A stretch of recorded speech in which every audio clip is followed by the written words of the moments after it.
जय श्री कृष्णा। जैसा कि आप जानते हैं, हिंदू धर्म में वैशाख का महीना बहुत ही शुभ माना जाता है और पूर्णिमा तिथि का विशेष महत्व है। इस दिन भगवान विष्णु और चंद्रमा की पूजा की जाती है। कई हिंदू इस दिन सत्यनारायण का व्रत भी रखते हैं और भगवान विष्णु के सत्यनारायण रूप की पूजा करते हैं। इस दिन दान पुण्य करना बहुत फलदायी माना जाता है।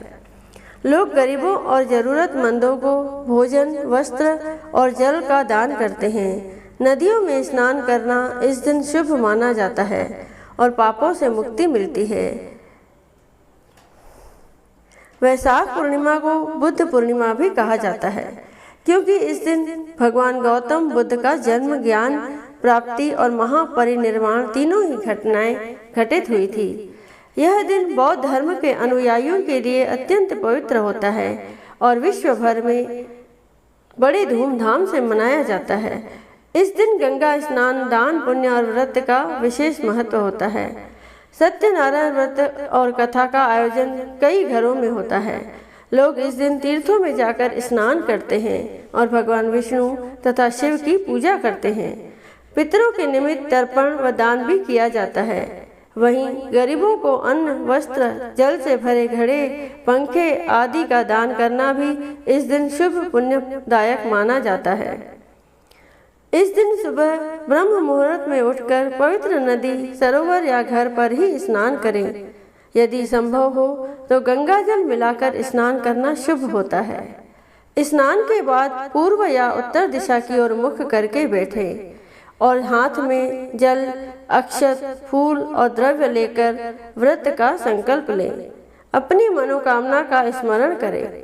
एक साफ चौकी पर लाल या पीला वस्त्र बिछाकर भगवान विष्णु या बुद्ध की प्रतिमा या चित्र स्थापित करें। भगवान का ध्यान करते हुए उनका आह्वान करें। भगवान को वस्त्र अर्पित करें और फूल, माला, चंदन आदि से श्रृंगार करें। धूप और दीप जलाएं। भगवान को फल, मिठाई, खीर या अन्य पकवानों का भोग लगाएं। भोग में तुलसी का पत्ता अवश्य डालें। वैशाख पूर्णिमा की व्रत कथा सुने या पढ़ें। यदि आप व्रत रख रहे हैं तो शाम को चंद्रमा के दर्शन के बाद भोजन करके व्रत का पारण करें। इस दिन सत्यनारायण भगवान की कथा का पाठ करना भी बहुत शुभ माना जाता है।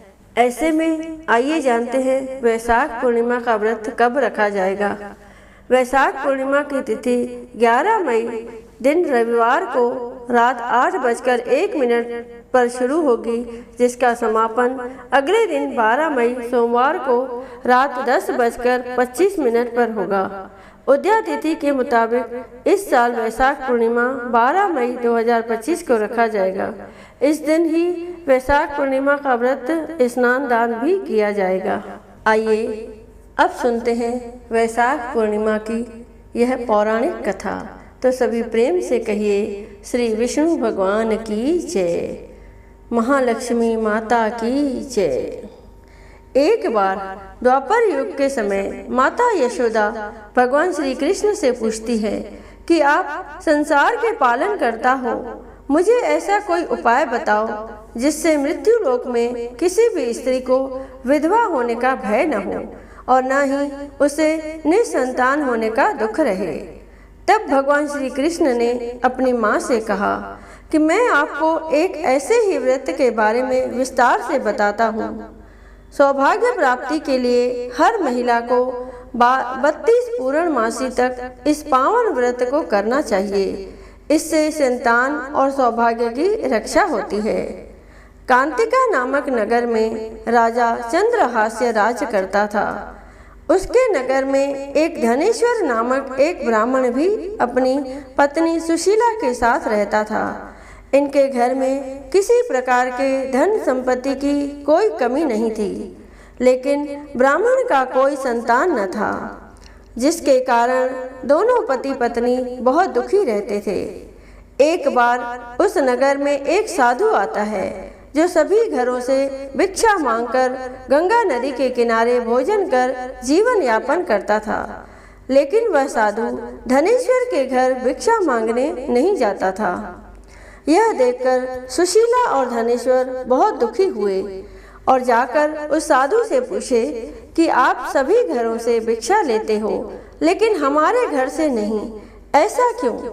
साधु महाराज, तब साधु ने कहा कि तुम निसंतान हो और ऐसे घर से भिक्षा लेना पतितों के अन्न के समान होता है। मैं पाप का भागीदार नहीं बनना चाहता, इसीलिए तुम्हारे घर से भिक्षा नहीं लेता हूँ। यह सुनकर धनेश्वर बहुत दुखी हो जाता है और साधु से पूछता है कि ऐसा कोई उपाय बताएं जिससे मुझे भी संतान सुख की प्राप्ति हो। तब साधु ने उस दंपति को 16 दिन तक माँ चंडी के पूजन की सलाह दी, जिसके बाद धनेश्वर और उसकी पत्नी ने ऐसा ही किया। दंपति की आराधना से प्रसन्न होकर माँ काली प्रकट हुई और सुशीला को गर्भवती होने का वरदान दिया और कहा कि प्रत्येक पूर्णिमा को दीपक जलाएं।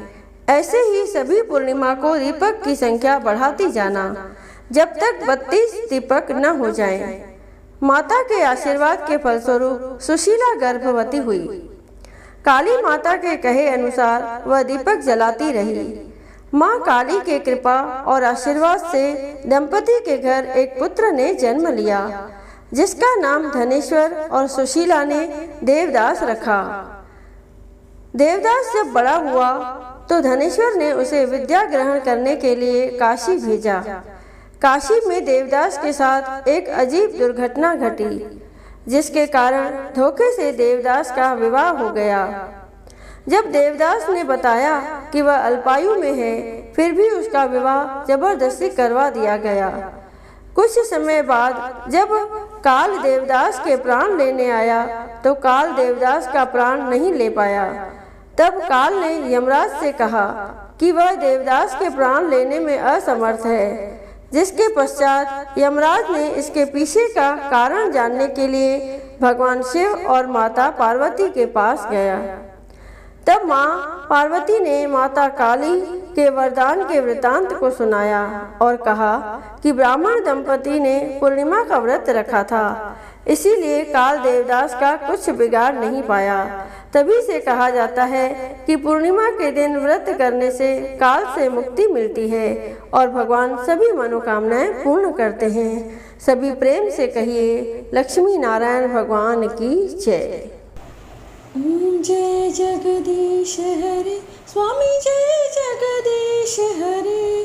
भक्त जनों के संकट, दास जनों के संकट क्षण में दूर करे। ओम जय जगदीश हरे।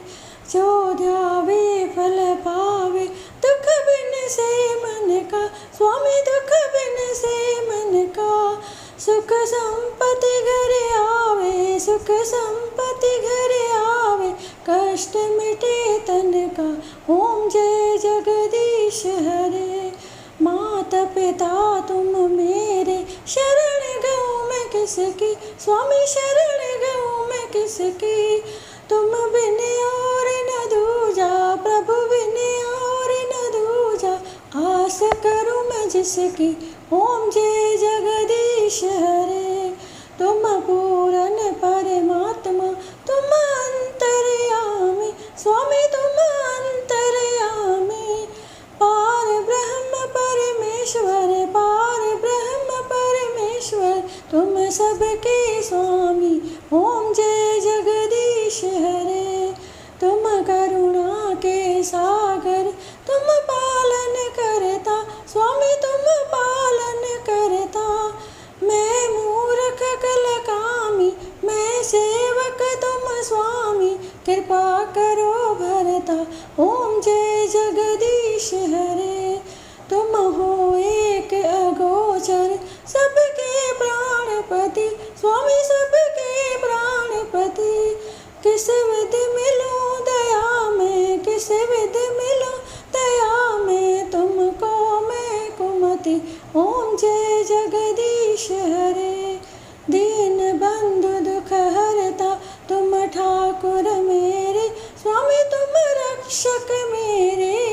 अपने हाथ उठाओ, अपने शरण बिठाओ, द्वार पड़ा तेरे।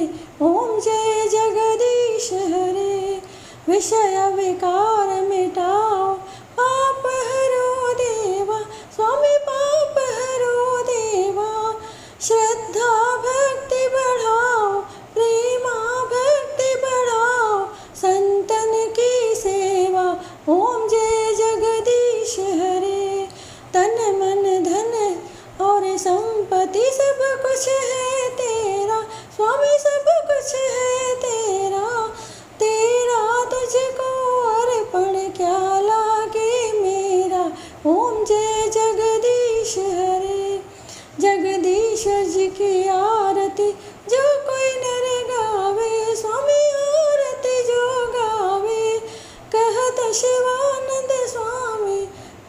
शिवानंद स्वामी मन वांछित फल पावे। घर लक्ष्मी आए सब दुख मिट जाए। ओम जय जगदीश हरे, ओम जय जगदीश हरे, स्वामी जय जगदीश हरे। भक्त जनों के संकट, दास जनों के संकट क्षण में दूर करे। ओम जय जगदीश हरे। बोलिए विष्णु भगवान की जय।